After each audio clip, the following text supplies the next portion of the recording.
Assalamualaikum warahmatullahi wabarakatuh. Izin saya memperkenalkan nama saya Yun Sain dengan NIM 013014250744, semester 1C jurusan Manajemen Pendidikan, Fakultas Ilmu Pendidikan, Universitas Negeri Gorontalo. Izin saya mempresentasikan tugas individu saya oleh dosen pengampu mata kuliah Perencanaan Pendidikan, Ibu Prof. Dr. Novianti Jafri, SPDI, MPDI. Berikut saya informasikan judul materi presentasi saya pada makalah keempat adalah analisis kebutuhan dalam perencanaan pendidikan. Baik, yang pertama ada latar belakang. Perencanaan pendidikan merupakan proses sistematis untuk menentukan tujuan, strategi, serta langkah-langkah yang dibutuhkan untuk mencapai mutu pendidikan yang lebih baik. Salah satu tahapan paling penting dalam proses tersebut adalah analisis kebutuhan.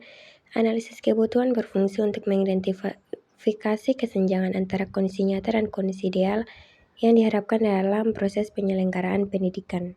Dan adapun rumusan masalah yang pertama, apa yang dimaksud dengan analisis kebutuhan dalam perencanaan pendidikan? Dan yang kedua, apa tujuan dilakukan analisis kebutuhan dalam proses perencanaan pendidikan? 3. Bagaimana teori-teori yang mendasari pelaksanaan analisis kebutuhan dalam pendidikan? Yang keempat, bagaimana langkah-langkah pelaksanaan analisis kebutuhan menurut para ahli? Dan yang terakhir, bagaimana relevansi dan implementasi analisis kebutuhan dalam perencanaan pendidikan di lembaga pendidikan? Pembahasan yang pertama, analisis kebutuhan dalam perencanaan pendidikan adalah suatu proses sistematis untuk mengidentifikasi, memahami, dan mengevaluasi kesenjangan antara kondisi pendidikan yang berjalan saat ini dengan kondisi ideal yang seharusnya dicapai. Proses ini dilakukan untuk mengetahui apa yang benar-benar dibutuhkan oleh lembaga pendidikan, baik berkaitan dengan peserta didik, guru, kurikulum, sarana, prasarana, maupun manajemen sekolah.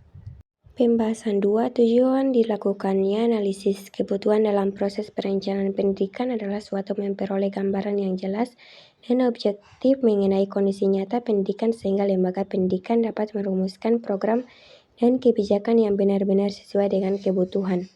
Analisis kebutuhan bertujuan memastikan bahwa perencanaan tidak hanya didasarkan pada asumsi tetapi pada data faktual yang menggambarkan kesenjangan antara kondisi ideal yang diinginkan dan di kondisi aktual yang terjadi di lapangan. Pembahasan 3. Teori-teori yang mendasari pelaksanaan analisis kebutuhan dalam pendidikan berangkat dari pemahaman bahwa setiap perencanaan harus didasarkan pada kesenjangan antara keadaan yang diharapkan. Salah satu teori penting dari Gottfried yang memandang analisis kebutuhan sebagai proses mengidentifikasi kesenjangan kinerja pada 3 tingkat, yaitu tingkat individu, tingkat organisasi atau sekolah, dan tingkat masyarakat secara luas. Yang keempat, langkah-langkah pelaksanaan analisis kebutuhan menurut para ahli pada dasarnya mengikuti pola sistematis yang bertujuan mengidentifikasi kesenjangan antara kondisi ideal dan kondisi aktual dalam pendidikan. Whitcomb dan Altschul menjelaskan bahwa analisis kebutuhan terdiri dari proses berurutan yang dimulai dari identifikasi masalah, pengumpulan data, analisis informasi, hingga perumusan rekomendasi. Proses ini harus dilakukan secara terencana agar kebutuhan yang ditemukan benar-benar mencerminkan situasi nyata di lapangan.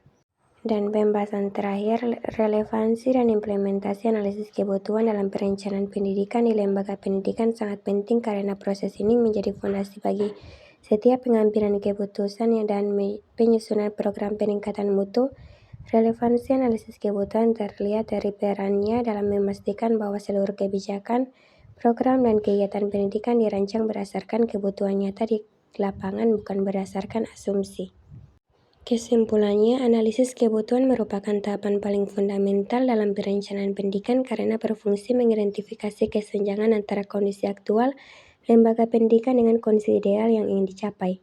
Proses ini memastikan bahwa setiap program, kebijakan, dan strategi yang dirumuskan berbasis pada data faktual dan kebutuhan nyata, bukan sekadar asumsi. Baik, terima kasih. Itulah presentasi yang keempat. Wassalamualaikum warahmatullahi wabarakatuh.